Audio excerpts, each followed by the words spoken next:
और सर जो हमारा शैक्षिक नियोजन है, दैट इज द मतलब जो हमारी एजुकेशनल प्लानिंग है, तो वो हम लोग मीनिंग जो वैसे तो सेंट्रलाइज होता है, जैसे हमारा एनसीएफ है, जो भी हमारे करिकुलम है वो स्टेट लेवल पे या एनसीएफ या सेंटर लेवल पे डिसाइडेड होते हैं, लेकिन उनको जो अप्लाई करना, इम्प्लीमेंटेशन है, वो स्कूल लेवल पे होना चाहिए। तो सबसे पहले तो हमारे जो हेडमिस्ट्रेस या प्रिंसिपल है, उसके बाद जो हमारे टीचर्स को वो ड्यूटीज असाइन करते हैं, और इनके लिए एसएमसी बनी होती है, हमारी स्कूल मैनेजिंग कमेटीज होती हैं, जिसमें 16 मेंबर्स होते हैं इन द गवर्नमेंट स्कूल्स। और प्राइवेट स्कूल्स में तो सर जो स्टेक होल्डर्स हैं हमारे, जिनका पैसा लगा है, वही मैनेज करते हैं, जैसे डायरेक्टर्स है या मैनेजर्स हैं। और प्रिंसिपल का रोल थोड़ा सा वहाँ पे कम हो जाता है। और जो प्रशासन है, एडमिनिस्ट्रेशन है, तो एडमिनिस्ट्रेशन का हेड तो सर प्रिंसिपल सर ही होते हैं। तो मतलब हमारे यहाँ पे जितने भी मतलब जो भी हमारी मतलब जो ऑब्जेक्टिव्स हैं कि हम स्कूल में किस तरह का देखना चाहते हैं, तो that was run by through them. तो एडमिनिस्ट्रेशन हेड ही करता है, प्रिंसिपल्स ही करते हैं। बिल्कुल सही कहा आपने। अब मुझे ये बता सकते हैं कि इसमें बेसिकली अगर हम बात करते हैं तो इसमें क्या राज्य सरकार की कितनी भूमिका महत्वपूर्ण हो जाती है? राज्य सरकार इसमें कितना अपना जो स्टेट गवर्नमेंट है सर राज्य सरकार की भी इसमें भूमिका बराबर होती है, क्योंकि जो हमारा इंडिया है वो बहुत बड़ा मतलब हर एक स्टेट्स का एक ग्रुप है। तो जैसे जो उत्तराखंड का बच्चा है, उसको हम राजस्थान वाली लैंग्वेज या वहाँ की जो जियोग्राफिकल कंडीशंस है उसको पढ़ा सकते बिल्कुल राइट है।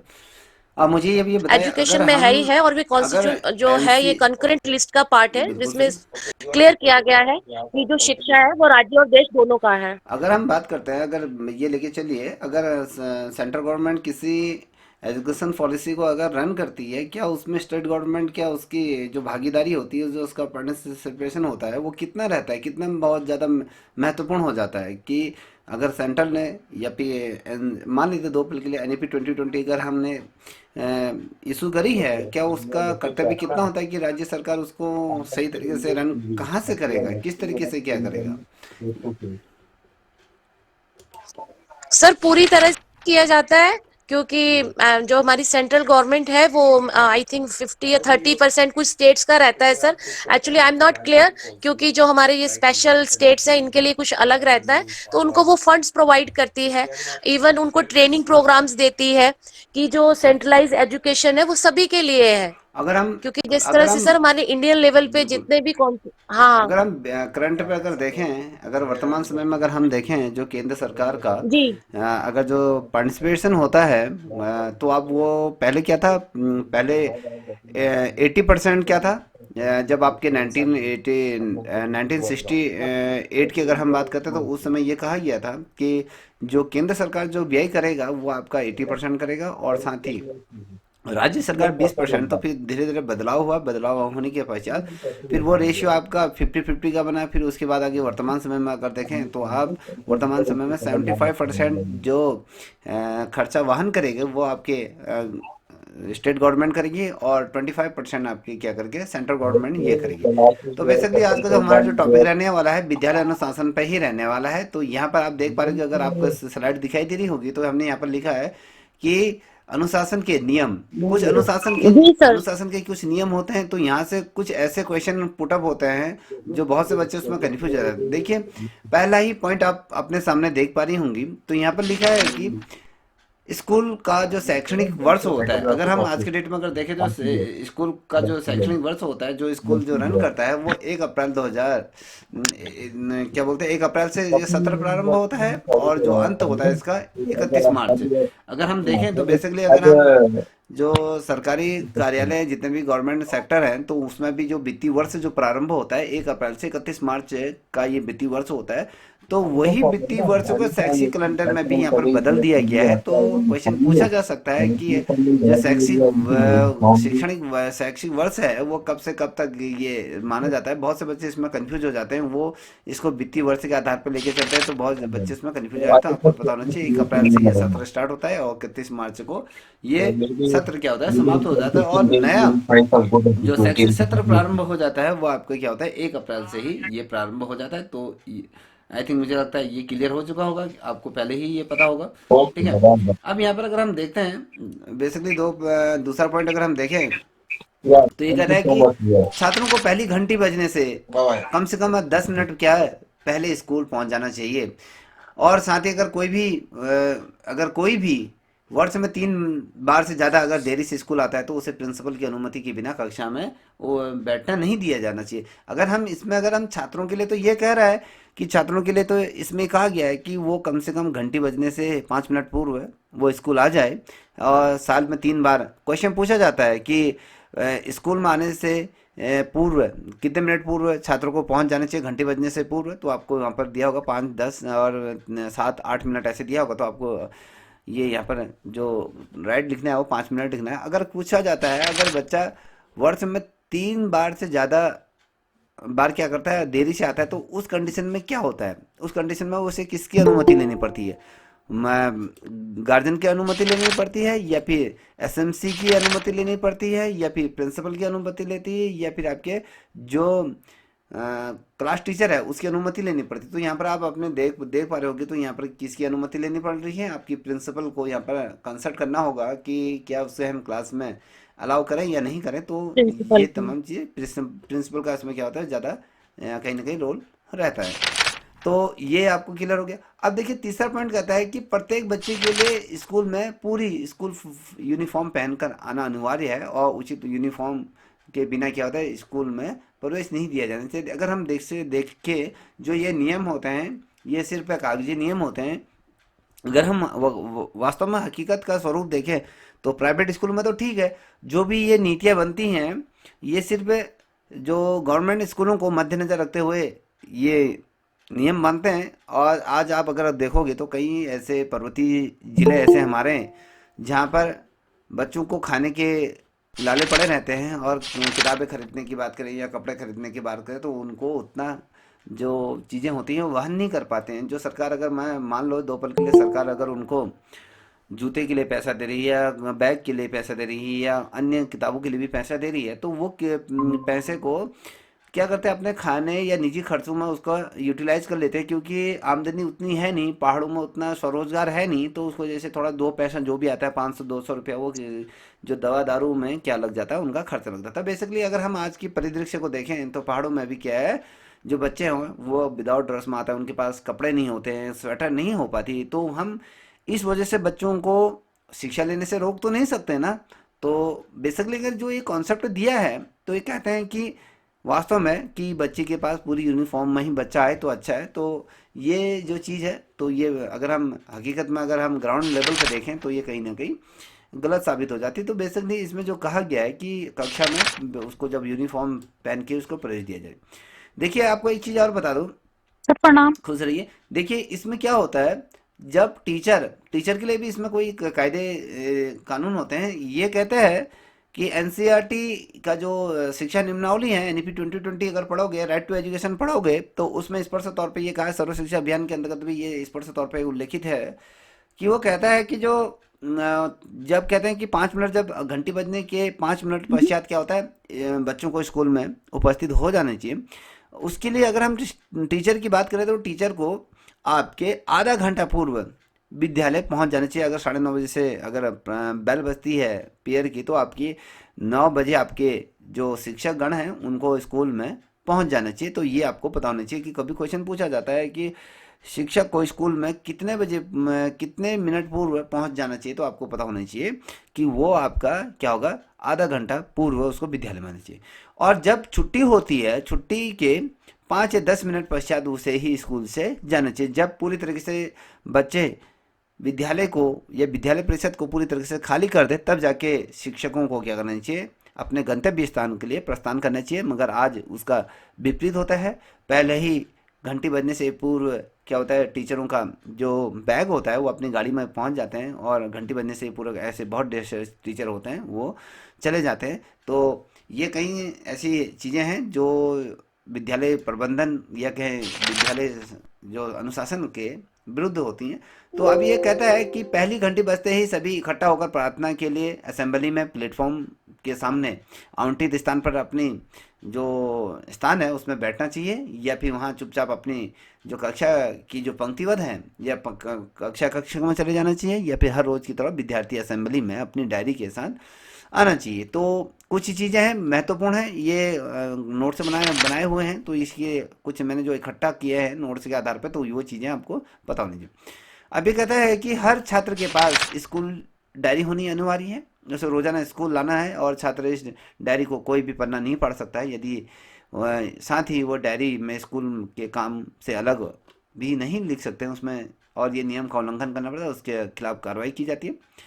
छठा पॉइंट कहता है कि यदि घंटी बजने के बाद 2 मिनट के भीतर अगर शिक्षक कक्षा में नहीं आते हैं तो दूसरे मॉनिटर को कार्यालय में इसकी सूचना देनी चाहिए, जबकि पहले मॉनिटर को स्थानापत्र शिक्षक के सामने शिक्षक के आने तक क्या करना है, कक्षा में व्यवस्था का अनुशासन को क्या करना है, बरकरार रखना चाहिए।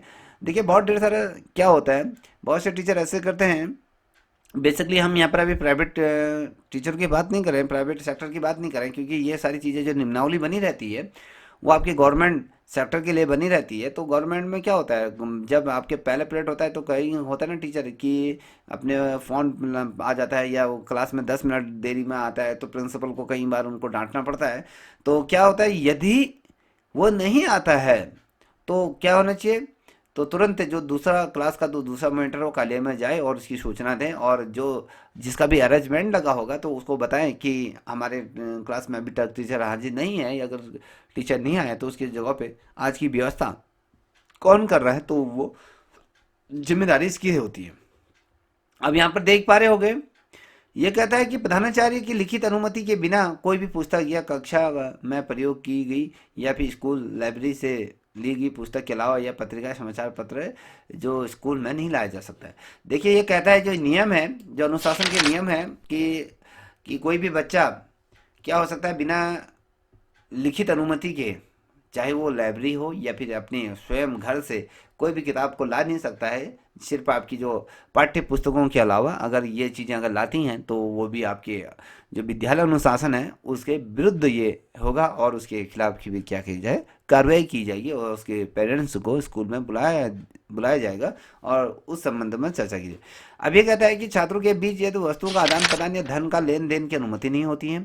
देखिए आदान प्रदान किस तरीके से, अगर हम कहते हैं कि बहुत से छात्र क्या करते हैं, यार चलो आज मेरे पास पेन नहीं है, चलो मैं अपने दोस्त से मांगूं, तो ये भी गलत है।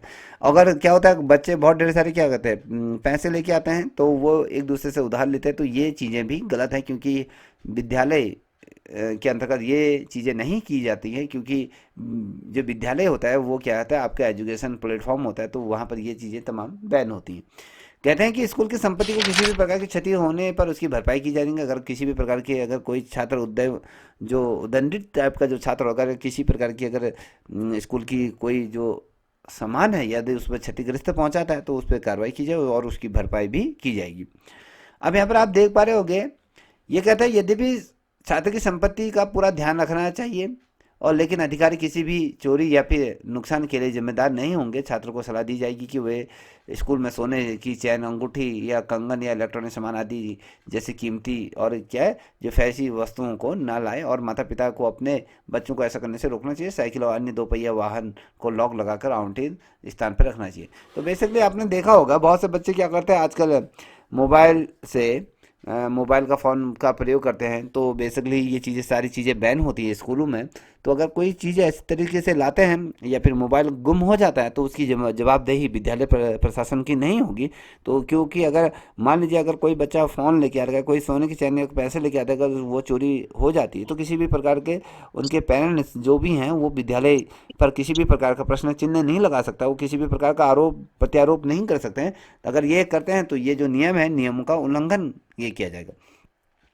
अब ये देख पा रहे होंगे कि स्कूल भवन के अंतर्गत दौड़ या खेलना या चिल्लाना की अनुमति नहीं दी जाती, क्योंकि ये जो भी चीज़ें हम ये बता रहे हैं आपको विद्यालय प्रबंधन के बारे में बात करें, विद्यालय के अनुशासन को हम मेंटेन किस तरीके से करते हैं, तो ये आपको पता है। अनुमम ये सारी चीज़ें आपको पता होंगी। बेसिकली हम इसमें कुछ ऐसी चीज़ें आ जाती हैं जो हमारे समझ से परे होते हैं, कभी कुछ ऐसी चीज़ें आ जाती हैं। देखिए कहते हैं कि प्रत्येक विद्यार्थी से अपेक्षा की जाती है कि वो विद्यालय के अंदर और बाहर आचरण, अच्छे शिष्टाचार और क्या है स्वास्थ्य से उत्कृष्टता लाकर विद्यालय में अनुशासन को उच्च स्तर पर बनाए। देखिए इसमें जो विद्यालय के जो प्रिंसिपल है या टीचर्स हैं या छात्र हैं, उन सभी को मिलजुल कर क्या करना पड़ता है, ये अनुशासन को बनाना है। ये हमें ये हम ये नहीं कह सकते हैं कि भैया आपके जो स्टूडेंट हैं वही अनुशासन का पालन करें और टीचर अपना अनुशासन का पालन नहीं करें, क्योंकि मैंने पूर्व में कई दफ़े ये चीज़ इस मंच से कहा है कि जो शिक्षक होता है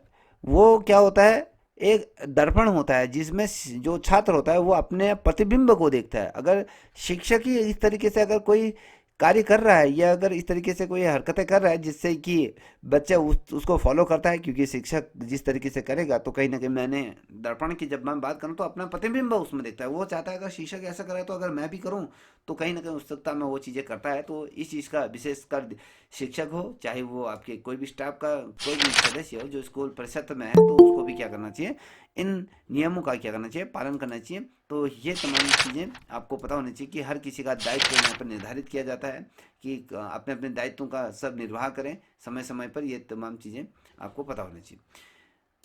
अब यहाँ पर हम देख पा रहे हैं कि ये कहता है कि स्कूल में स्वच्छता बनाए रखने के लिए सभी का सहयोग करना चाहिए।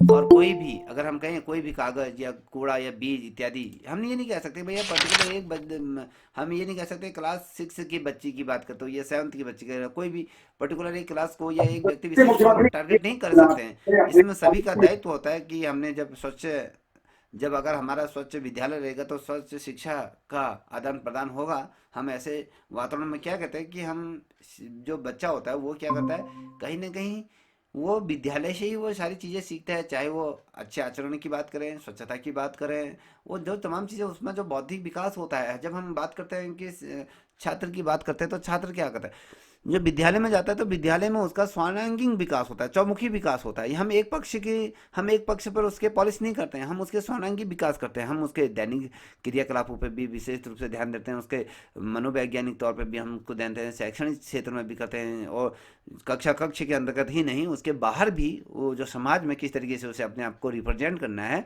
तो हम वो सारे पक्ष पर हम क्या करते हैं, विशेषकर उस पर ध्यान देते हैं, उस पर हम गहन अध्ययन करते हैं, तो उसके बाद तमाम चीज़ें होती हैं।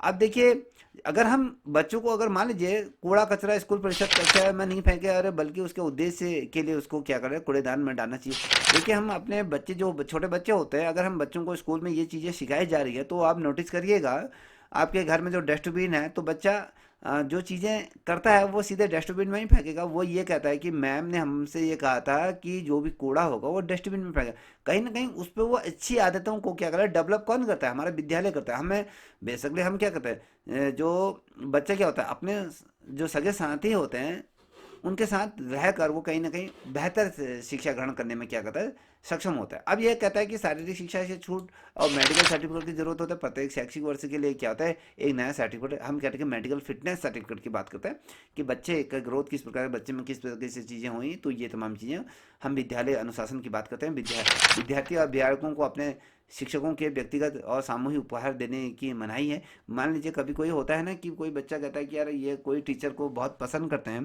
बेसिकली हम बात करते हैं कि हर किसी बच्चे का स्कूल में कोई ना कोई फेवरेट टीचर रहा है, तो जिससे उसका लगाव रहता है। तो कभी ये होता है कि यार पेरेंट्स का तो टीचर से डे होता है या कभी कुछ होता है तो उसके लिए विशेषकर गिफ्ट लाता है, तो वो चीज़ में भी क्या होता है, मनाही होती हैं। ठीक है। अब किसी भी उद्देश्य के लिए संग्रह के लिए क्या होता है, प्रिंसिपल की मंजूरी की आवश्यकता होती है और उसका लेखा जोखा भी प्रिंसिपल को सब।